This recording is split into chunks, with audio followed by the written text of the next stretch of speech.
Rampur encounter के हवाले से हम आपको सुबह से ही अपडेट बता रहे हैं। वहीं इस एनकाउंटर के हवाले से आईजीपी कश्मीर ने भी बयान जारी किया है।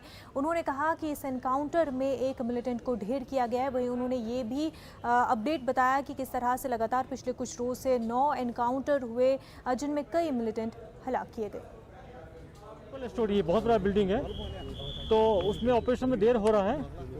उसमें एमजीएल लगने से आग भी लग गया था ग्रेनेड थ्रो करने के बाद, और उसके बाद अभी डेबरी कुछ हटा रहे हैं हम लोग। अभी भी अंदर से फायर आया है। ये ऑपरेशन अभी जारी है। सर कितने मिलिटेंट्स हैं? 2 टेररिस्ट है, जिसमें एक उमर खांडे जो है, जो बहुत सारे किलिंग में इन्वॉल्व है। जैसा कल मैंने ट्वीट भी किया था, बागत में जो हमारे 2 पुलिस वाले को शहीद कर दिए थे। एलईटी का जो कमांडर है उमर मुश्ताक खांडे पंपोड़ का ही है, वो भी इन्वॉल्व उसमें है। सर फिर आपको लगता है द सिचुएशन इज वेरी अगर हम देखें टोटल एनकाउंटर्स की तो बहुत ज़्यादा कामयाबियां यहाँ से मिल रही हैं।